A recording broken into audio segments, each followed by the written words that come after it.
Listening Test 1. You will hear a number of different recordings and you have to answer questions on what you hear.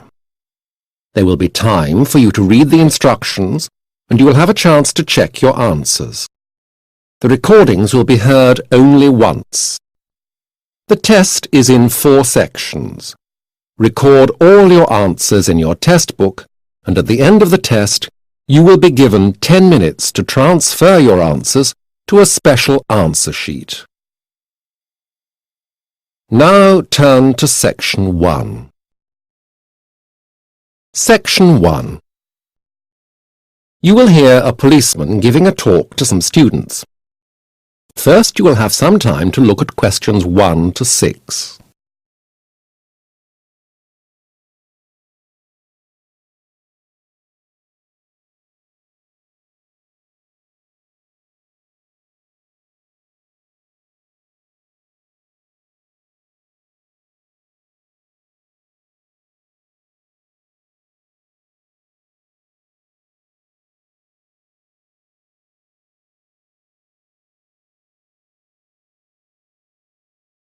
You will see that there has been an example written for you. On this occasion, only the conversation relating to the example will be played first. And so I'd like to hand you over now to Sergeant Brown. Thank you. Thank you, Mr. Fogarty. Yes, as you know, my name is Sergeant Jeff Brown. And as Mr. Fogarty has indicated, I'll be speaking to you briefly today about security. About how to make your time at this university safer and more comfortable. Sergeant Brown is going to speak about safety, so answer B has been circled on the question page. Now we will begin. You should answer the questions as you listen, as you will not hear the recording a second time. Listen to the talk carefully and answer questions 1 to 6.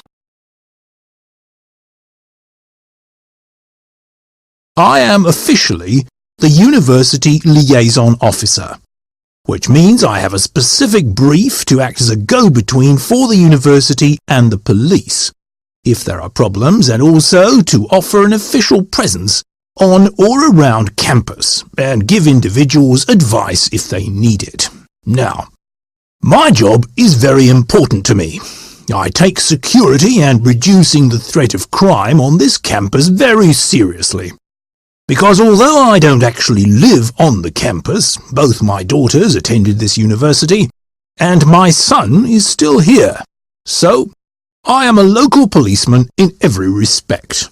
I have been the University Liaison Officer for the last 5 years, but I have been in the police force for 15 in all. Now, on to some advice. The first thing I want to stress is that this university is a comparatively safe place to live. We have had no serious crimes here in the 5 years I've been here. In fact, crime of any sort is very rare on the campus. We have good security here, and although there are a lot of staff and students, the security staff, including myself, make an effort to get to know your faces. However, as students, it is of course wise for you to take precautions to protect yourselves against crime when you are off the campus.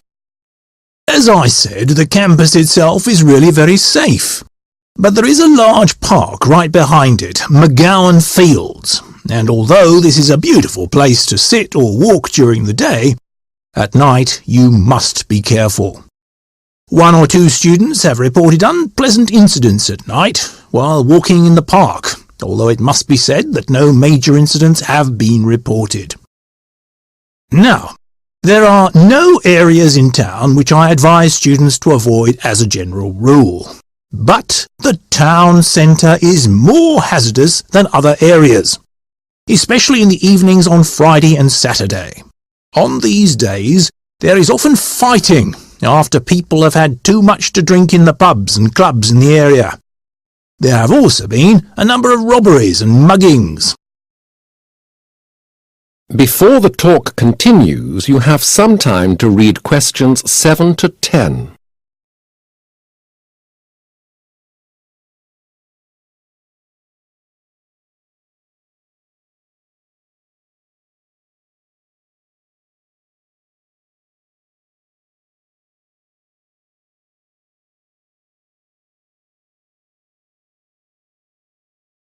Now listen carefully and answer questions 7 to 10. Well, that was my advice to you. Most of it is common sense. But remember, crime always happens when you least expect it. But there are ways to protect yourself. First of all, the university provides all students with personal alarms. If you are attacked, you can use this to put off your attacker. Secondly, don't take anything with you that cannot easily be replaced, like a passport, or things of sentimental value. Leave jewellery and other valuables in your room when you go out. Always make sure you take something which will identify you, perhaps your student card or your driving licence. Thirdly, when you are out late at night, come home in twos. It's much safer if you're with a friend than on your own. And obviously, don't have very much money on you. Finally, if you do know you'll be late back and can't use public transport, tell someone else when you expect to be home, and if there's a problem, they can raise the alarm. So, that's about all from me, and I wish you a pleasant and safe stay here. Thank you. That is the end of section 1. You will have half a minute to check your answers.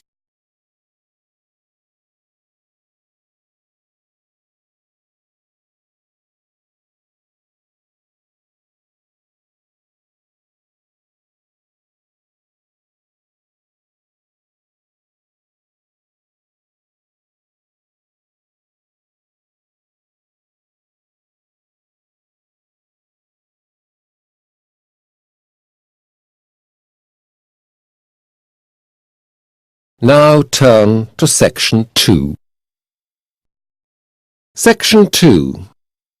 You will hear two students, Sarah and John, discussing their choices of courses to study. First, you have some time to look at questions 11 to 15.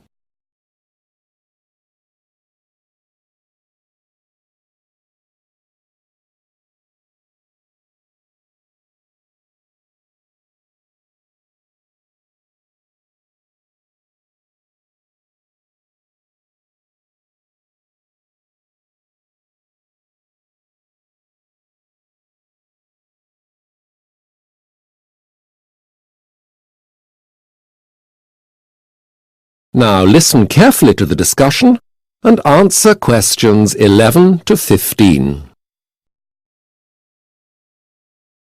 Hi, John. Hello, Sarah. What are you doing in here? Haven't all your exams finished? Well, yes, they have. But I've got to make my decisions for next year. I still haven't chosen what courses I'm going to do. That's why I'm here. Why don't we have a look through the brochure together? That's a good idea. I'm not sure about some of these courses on medieval history. No. In fact, I'm not sure about the whole second year. I was talking to Peter Lilly the other day. You know, he's just finished the second year, and he was saying that the workload is higher in the second year, because you have to read all these medieval documents in Latin. I mean, the first year's been pretty hard, but next year will be worse. There are more assignments in the second year. It goes up to 6 a year for each course, doesn't it? Yes, but we've got the experience of the first year to build on, so it must get easier. And there isn't so much secondary material in the second year. There aren't so many books about the medieval period. Don't you believe it. I think this year's going to be hard work. Well, perhaps I'd better give up my job then. You're working as well? Yeah, I've been working in the same place for over a year now. Only part-time, you know, just Saturday mornings in the market. I mean, it doesn't pay much, but it's interesting, and it gives me a bit of extra cash for my textbooks. Anyway, what about these courses? How many do we have to take? I remember Professor Bolt saying something about 4 courses in the second year. Is that right? Or do we have to do a certain number of credits? Both. We have to select 4 courses, but for some courses there are 2 parts. They count as one course.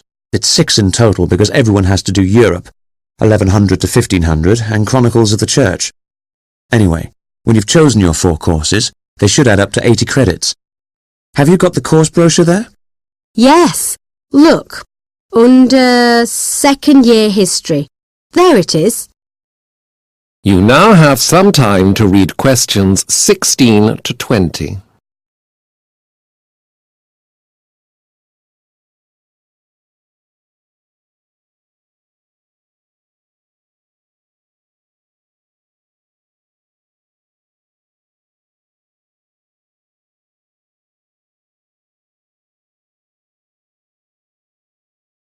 Now listen to the rest of the discussion and answer questions 16 to 20. Right.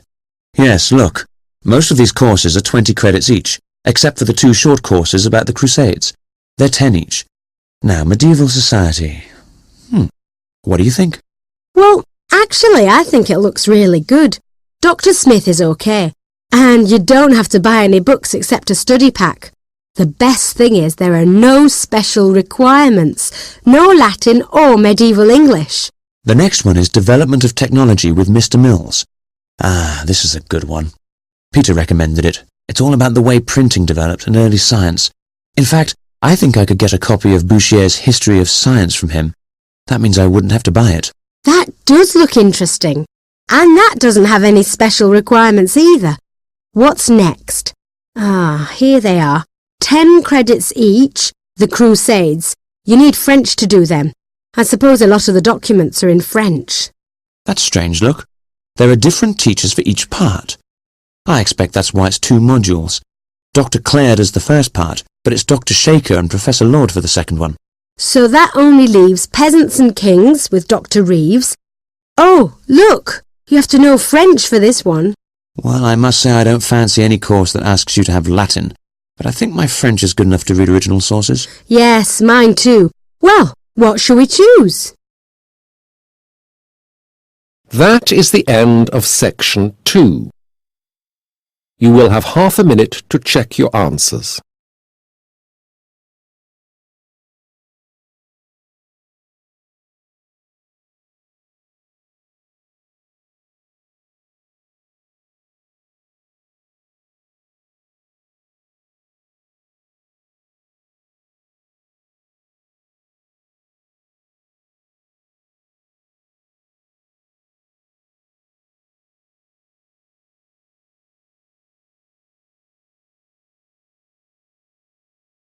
Now turn to section 3.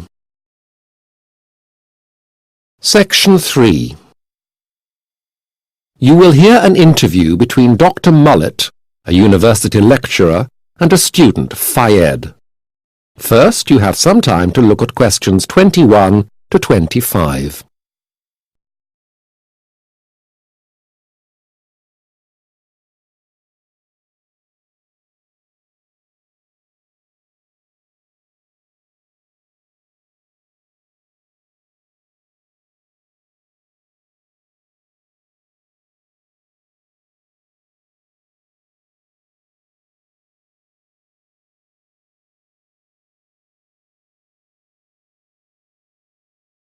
Now listen carefully to the interview and answer questions 21 to 25. So, Fayed, you found my office quite easily? Yes, thank you. Thank you for coming such a long way for the interview. I believe you are from the Middle East. Now, Fayed, I really wanted to speak to you during this interview about 2 things: your exam results and your final year dissertation. Your thesis, your dissertation, that was something quite special. Your personal tutor actually sent me a copy, and I must say that for a 3rd-year undergraduate, it is a very polished piece of work. Thank you. Yes, it is very promising. Now, the thing is, your tutor tells me that you weren't all that happy with your exams. Well, the results aren't out yet, as you know. The first 4 were fine, but in the last 3 I lost my nerve a bit and didn't do so well. I know I didn't do as well as I could. I was worried when I'd handed in my exams. Right. Well, exams are a bit of a game anyway. We can't all do well on the day. But here, exam results are not everything, as you know. I set great store by other factors in deciding whether we offer you a place on the master's course. Perhaps you could tell me a little about how you became interested in economics. Yes, of course. Well, I've always been interested in social and economic history, So from a very young age I read about the booms and crashes of the 19th and 20th centuries. I originally applied to study history at university, but when I got there I realized I had the chance to study economics at a high level, so I changed. My mother used to be an economist at the World Bank, so I had her to help me and guide me, although she didn't help me write my final year paper. No, quite. Now, you're applying for the master's course in the economics of the developing world taught by myself and Dr. Brannigan. Why this particular course? Well, I've read some of your work on the development of rural banks, and I thought this was a good place to be. I mean, this is my first choice. Now you have some time to read questions 26 to 30.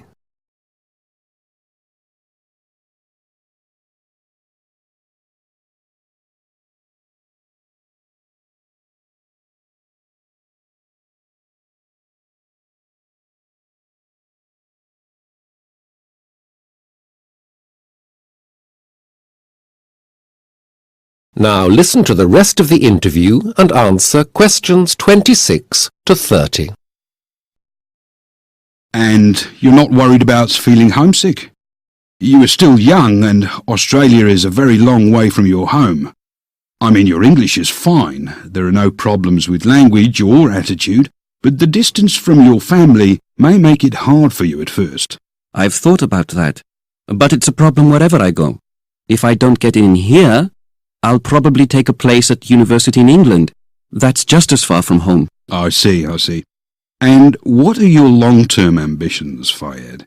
What do you want to do ultimately with your qualifications and your life? I want to work in my country. You know there are some problems there, and I want to try to put right some of them in the economic infrastructure. I see. And this is your last interview, I believe. That gives you 4 weeks before the next term starts. What will you do during your holidays? Oh, I am going to relax. I was going to work on my English, but in fact I've got a couple of friends in Hamburg, so I think I'll go and stay with them instead, as I've never been to Germany. I see. Well, Fayed, as you know, I can't give you a decision right away. However, I can tell you that you've made quite an impression with your application, and I think you should not worry too much about the place. My decision will be made tomorrow after I've seen the last candidate, and I'll let you know within the next 2 weeks. Thank you very much. Well, thank you for attending the interview.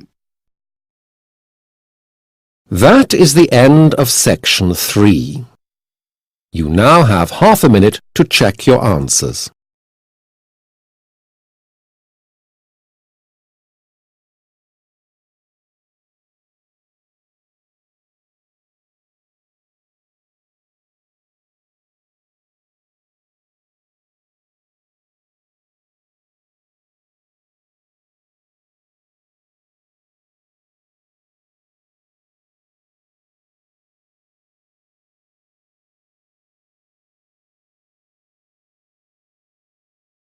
Now turn to section 4.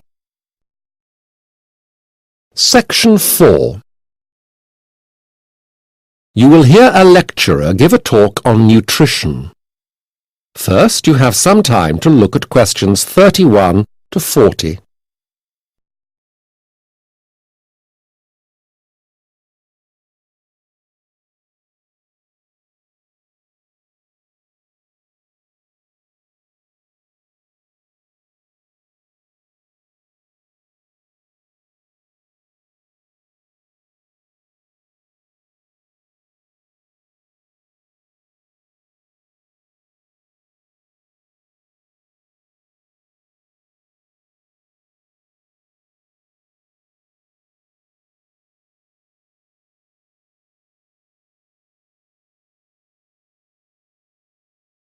Now listen carefully to the talk and answer questions 31 to 40.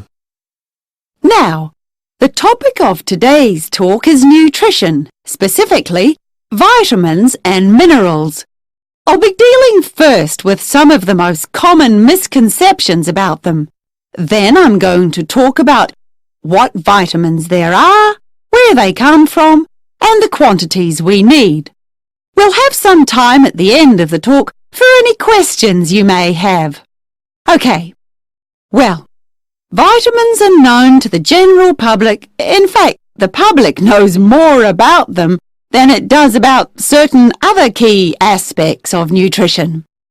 One reason for this is that vitamins have been in the public eye for quite a while, at least since the middle of the 20th century, when their importance first became widely recognized. This awareness does mean that the public knows how important vitamins are, even if it doesn't mean that we all eat a healthy diet all the time. However, a problem does arise that is associated with this, which is the number of old wives' tales about vitamins. Usually these fallacies are not dangerous, but they do lead to an unnecessarily high intake of vitamin supplements. For example, it is widely held that high doses of vitamin C will cure colds and flu. I'd like to hit this one on the head. There is no evidence that any vitamin can cure anything. No, I'm afraid you'll just have to let time sort out your cold. And of course, the body can't store vitamin C, so those tablets you take are just an expensive waste of time. Another common belief with no evidence is the idea that vitamin A helps you see in the dark. Actually, there is some truth in this one, because vitamin A is necessary for good vision. But in the dark, in real darkness, nobody can see. And of course, taking too much vitamin A can actually be bad for you. But perhaps the most misleading idea, heavily promoted by certain companies, is that vitamins will make you intelligent. Now, while a healthy diet is essential if you are to make the most of your intelligence, there is no evidence whatsoever that vitamin supplements can make the slightest bit of difference. So what can vitamins do? Or perhaps more accurately, why do we need them? Well, the answer is that we need them for all sorts of reasons. Vitamin A, for example, also called retinol, is essential for good eyesight, especially at night, and to help us fight off infection and illness. We get it from liver, butter, egg yolks, and milk. Vitamin D, as is well known, is used to build strong teeth and bones, but it also helps us absorb calcium. Vitamin D is mainly formed in the skin through the action of sunlight.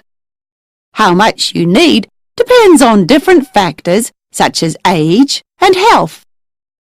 Vitamin E, tocopherol, is less well known, but is necessary in maintaining a healthy balance of fats in the body.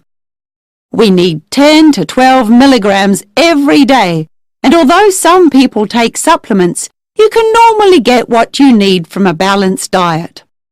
The B complex includes vitamins B1, thiamine, B2, riboflavin, B6, pyridoxine, and B12, cyanocobalamin.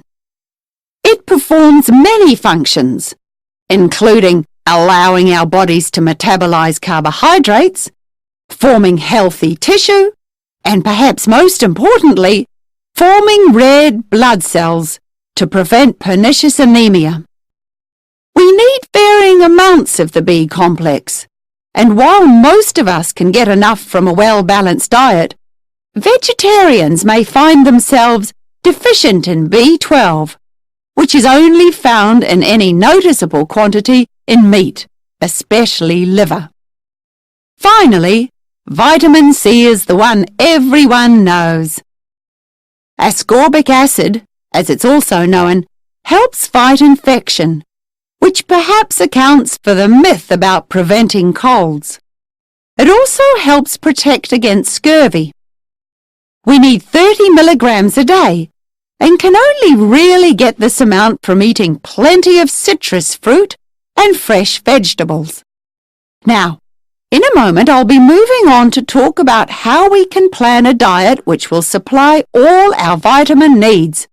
But before that, I'd like to look at some of the recent advances in our knowledge of the ways vitamin deficiencies can affect us.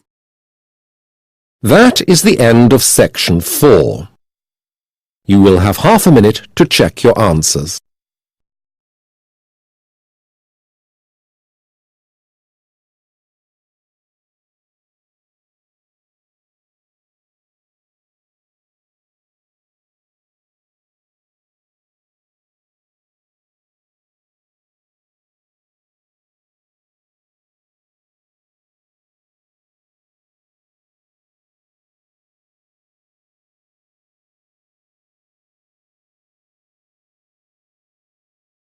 That is the end of the listening test. You now have 10 minutes to transfer your answers to the listening answer sheet.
Please stop writing.